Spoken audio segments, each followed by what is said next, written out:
মধ্যরাত পর্যন্ত হয়ে গেছে, বেশি সারা রাত্রির প্রোগ্রাম নাই। সারা রাত্রি ওয়াজ শুনতে লাগবে না, যদি শোনার মতো 1 ঘন্টা শোনেন। এটা আমার কথা নয়, আমার নানা দাদুর কথা নয়, এটা রাসূলের পাকের কথা, দয়ার নবীর কথা। বিশ্ব নবী বলতেন তাদারিসুল ইলম, ইলমের দার্স নাও। ইলমের দার্স, ওয়াজ, জিকিরের মাহফিলে তুমি ইলম সঞ্চয় করো। তাদারিসুল ইলম, তুমি ইলমের দার্স নাও। বিল্লাইল, রাতের বেলা সাআতান 1 ঘন্টা, 1 ঘন্টা যদি তুমি ইলমের দার্স যদি নিতে পারো, শ্রোতার মতো যদি শ্রোতা হও, বক্তার মতো যদি বক্তা পাও, শ্রোতার মতো যদি শ্রোতা হও, 1 ঘন্টা ইলমের দার্স যদি নিতে পারো, খায়রুম মিন আহিয়াইহা, সারা জীবন নফল ইবাদতের থেকে তোমার ভালো। তাহলে ওয়াজ বেশি শোনার দরকার নাই। আজকে মাশাআল্লাহ খুব সুন্দর আলোচনার মাহফিল। আমার খালাতো ভাইরা, আপনারা দোয়া রাখবেন। মাশাআল্লাহ আমার ছোট খালাতো ভাইটা তো মাশাআল্লাহ মাওলানা হয়ে গেছে, টাইটেল কামেলে পড়ছে কলকাতায়। আল্লাহ করে যেন ওনার আব্বা আম্মা, আমার খালা জানের স্বপ্নটাকে যেন, ড্রিমটাকে যেন ফুলফিল করতে পারে, যেন আল্লাহ যেন কবুল করেন। যাই হোক, আজকে আমার খালু জানের সব মাহফিল, আজকে এই মাহফিল আপনাকে আমাকে স্মরণ করাচ্ছে, বান্দা তোমাকেও পৃথিবীর জমিন থেকে বিদায় নিতে হবে। আর এরকম যদি নেক্সট সন্তান দুটো রেখে দিয়ে যাও, তাহলে সেই নেক্সট সন্তানটা তোমার মওতের পরে এরকম মাহফিল করে কিছু মানুষকে খাওয়াবে, ইবাদতের মাধ্যমে আল্লাহর নবী একটা জীবন্ত মানুষের করে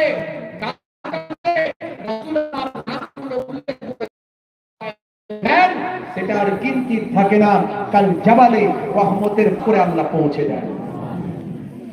কোরআন মাজিদে আমার আল্লাহ জানিয়ে দিয়েছেন, যারা কবরে পৌঁছে গেছে তারা দুনিয়াতে ফিরে আসার জন্য আল্লাহর কাছে কি বলে, হে আল্লাহ, যদি একবার আমাকে দুনিয়াতে পৌঁছে দিতে, তাহলে আমি দুনিয়ায় গিয়ে আমার সম্পদটা সব সদকা করে দিতাম।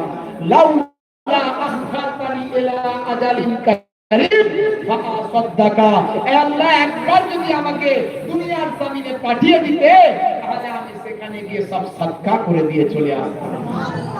আমরা হায়াতে আছি, ভরাকে সরা মনে করেছি। কারো ক্ষমতা আছে, ক্ষমতার বল দেখায়। কারো পকেটে পয়সা আছে, পয়সার বল দেখায়। কারো ভায়ামার 2-4টে ব্যাংকে টাকা আছে, টাকার ক্ষমতা দেখায়। কেউ শরীরটা, স্বাস্থ্যটা ভালো, শরীরের ক্ষমতা দেখায়। কারো পেছনে ডাকলি 50-100 লোক বেরিয়ে আসবে, লোক বল, জনবলের ক্ষমতা দেখায়। কিন্তু কবরে যখন চলে যাবে, কাফনের কাপড় ছাড়া কিছু থাকবে না। বন্ধুরা আমার, তরুণ যুবকেরা আমার, মুরব্বিয়ানেরা আমার, সায়েন্স মারা যাওয়ার 6 ঘন্টা পর থেকে ডেড বডির পচন শুরু হয়। কবরে দেওয়ার 24 ঘন্টা পরে সবচেয়ে প্রথম তার নাকটা পচে যায়। তারপরে 3 দিন পরে তার নখগুলো যা আছে সব অটোমেটিক খসে খসে চলে যায়, পড়ে যায়। তার 6 দিন পরে সারা শরীরের লোমগুলো, চুলগুলো যা আছে সব ঝরে পড়ে যায়।